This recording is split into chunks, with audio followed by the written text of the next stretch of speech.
Good afternoon, and this is another video in the international arbitrage. And today I'm going to talk about uh, international families from Africa, South America, who are running international businesses, which is businesses with that are international, that either have investors or customers outside of the country where the main business is based. And we're going to talk about today, we're going to talk about South Dakota trusts. Um, we're zeroing in on South Dakota trusts in particular, not because we don't have um, a company or a trust company in South Dakota. But we do agree with a lot of the people that set up trust there that the South Dakota legislation is very good. It's good for trusts. So there is legislation in the state of South Dakota that makes the trusts that are set up there very good. Um, if you compare South Dakota as a state with somewhere like Delaware, I know a lot of people like to set up companies in Delaware, and Delaware also has very good trust legislation. But as someone who advises, we work with a lot of our friends and colleagues are people who are families. They're small businesses. And when I say small businesses, I mean businesses doing less than $100 million a year. Um, Delaware is ideal for large multinational corporations, the largest companies, the largest families and largest businesses and organizations. They all rage and use Delaware, and it works well for them.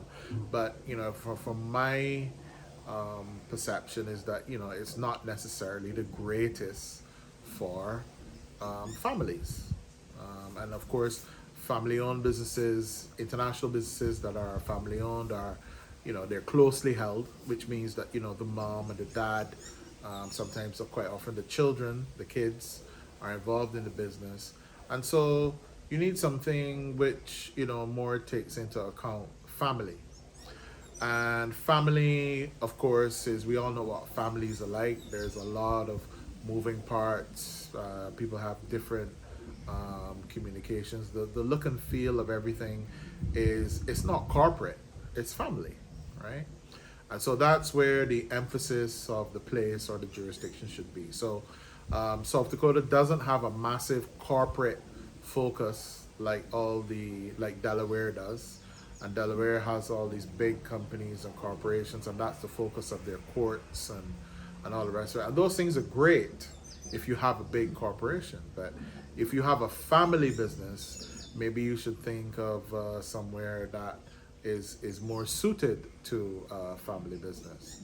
So we are basically going to talk about South Dakota because we think South Dakota is better for families.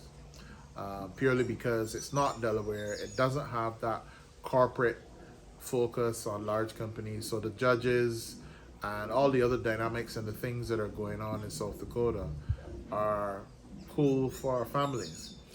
In particular, South Dakota has a privacy law, which means that, if the trust is involved in any sort of, if the families have any disagreements, if there's any legal action that has to be taken, then, all those things can be done in private. You can go to the courts and keep it all private, which is quite often, in many cases, good for a family. It allows people to work out things in private without, telling everybody in the world, about your private family business. And so this is really, we think this is a really important thing. So that's the reason why we are looking or using South Dakota as an example. Of course, many people in South America, so Latin America, use South Dakota, and they use the U.S. as a place to to custody and hold their banking and to custody their assets and their wealth, because the U.S. does not exchange information at a government level with other governments. Many other jurisdictions, of course, have information exchange, although it is possible to it is possible to not exchange information for, well, about your trust and your dealings. Say for instance in Canada, you can set up a Canadian trust, and you can set up a Canadian trust so that the CRS rules are not in effect, and basically you're not exchanging information about your structure with other people. That is entirely possible using, for example, Canadian trust. But for now, we're going to talk about South Dakota and in the U.S. because a lot of people use the U.S. Because this is a big issue for them. They don't want their personal information being reported back to the tax authorities in the U.S. The reality is that the U.S. is a high tax country, so you have to do tax compliance when you have trusts and companies and things set up in the U.S. anyway.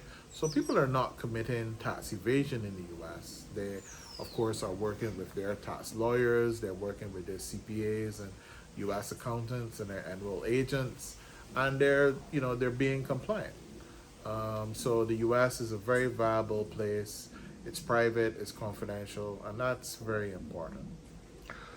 So the key thing we're going to talk about South Dakota Trust today. Of course, in other videos that we have laid down, we have explained fundamentally what a trust is and how you set one up, and the different particular persons involved in trust. So the person that sets up the trust is a settlor. The trustee, which can be a bank or a regulated trustee company, is the person overseeing the trust.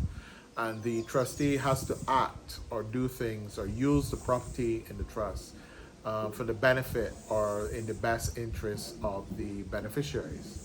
In other words, the trustee always has to act in the best interest of the beneficiaries.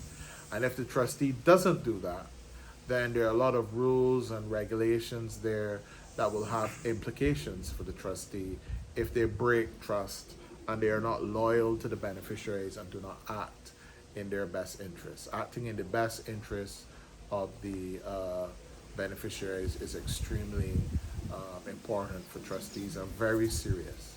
When you look at trustee legislation, you will see things like loyalty, confidentiality, acting in the best interest of the fiduciary obligations, right? And so all these things are in law. Judges know about these things. The state government has passed these things in laws. A lot of these principles are also held in federal laws, but the key thing is federal cases, because the U.S. consists of laws and principles that are laid down in cases, and principles that exist in the legislation which is written. And this is a big difference with civil law countries in South America and Africa. In civil law countries, the law is mainly what is written. It's not necessarily the principles that are laid down in the cases. And so with South Dakota trust companies, with South Dakota Trust, the beneficiaries have a significant amount of protection because there's lots of legislation there that supports trusts that are based there and governs trusts that are based there. And so international families can rely on South Dakota Trust to protect their wealth as they go around the world doing other things. So I'm going to leave it there for now. I will talk some more in some other videos explaining some of the legislative features that are available for trusts in South Dakota, including things like protectors and other things. We'll go through those delegated trustees as well. We will talk about these things in the next video. Thanks a lot.